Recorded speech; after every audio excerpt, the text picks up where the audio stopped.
वक्त है एक और सत्य और तथ्य का। मैं और आप जैसे करोड़ों लोग महीने की पहली तारीख का इंतजार करते हैं। यह इंतजार होता है पगार के लिए, सैलरी के लिए, क्योंकि इसी सैलरी के दम पर आपके बच्चों की शिक्षा टिकी है, आपके माता पिता का जीवन टिका है और करोड़ों घरों की दाल रोटी चलती है। कोई बीमार हो तो उसकी दवाओं का इलाज और इलाज का खर्च निकलता है। लेकिन हिमाचल प्रदेश के इतिहास में पहली बार हुआ है कि आज देश से दो खबरें हैं जी। पहली खबर है कि भारत की अर्थव्यवस्था आगे बढ़ रही है और हमारा ग्रोथ रेट बढ़ा दिया गया है। दूसरी खबर है हिमाचल प्रदेश के 2 लाख सरकारी कर्मचारी और 1.5 लाख पेंशनर्स के खाते में 1 तारीख को पेंशन और सैलरी की 1 पाई तक नहीं गई है और आज 3 सितंबर तक अगस्त महीने की ना तो सैलरी मिली है और ना ही पेंशन। और यह स्थिति कोई क्यों आई, इस पर सत्य और तथ्य पेश करना बेहद आवश्यक हो जाता है।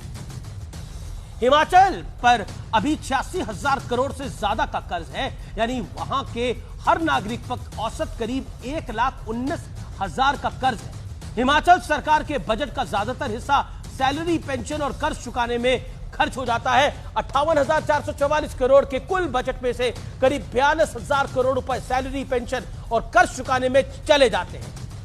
पुराने कर्ज को चुकाने के लिए वहां की सरकार नए कर्ज ले रही है, यानी एक तरह से वहां की कांग्रेस सरकार कर्ज के चक्रव्यूह में ट्रैप हो चुकी है। लेकिन इस आर्थिक बंटाधार का गणित भी समझ लीजिए। सत्ता पाने के लिए कांग्रेस ने हिमाचल में बेहिसाब वादे किए, जैसे 350 यूनिट मुफ्त बिजली, महिलाओं को 1,500 रुपए हर महीने मदद और साथ ही ओल्ड पेंशन स्कीम का ग्रैंड ऐलान। लेकिन अब हाल यह है कि ओल्ड जनरेशन को पेंशन नहीं मिल रही और यंग जनरेशन को अपनी सैलरी नहीं मिल रही है। हालांकि हिमाचल के मुख्यमंत्री सुखविंदर सिंह सुक्खू टाल ठोक रहे हैं कि उनकी सरकार वित्तीय अनुशासन की तरफ आगे बढ़ रही है। कमाल का वित्तीय अनुशासन है। हालांकि आमतौर पर वित्तीय अनुशासन की जो परिभाषा सिखाई जाती है उसके मुताबिक आमदनी के मुताबिक ही खर्चा होना चाहिए, लेकिन शायद मुफ्त के चक्कर में हिमाचल की कांग्रेस सरकार की आमदनी तो 98 है, लेकिन खर्चा रुपया है और इसको वो वित्तीय अनुशासन कह रहे हैं। तो नतीजा ठन गोपाल है और जनता बेहाल है। लेकिन एक तरफ भारत ग्रोथ के मामले में झंडे गाड़ रहा है तो दूसरी तरफ हिमाचल की अर्थव्यवस्था गोते खा रही है कांग्रेस के राज के अंदर। कर्नाटक का भी हाल कुछ भला नहीं है जी। कर्नाटक में भी कांग्रेस के शासन का बहुत बुरा हाल है।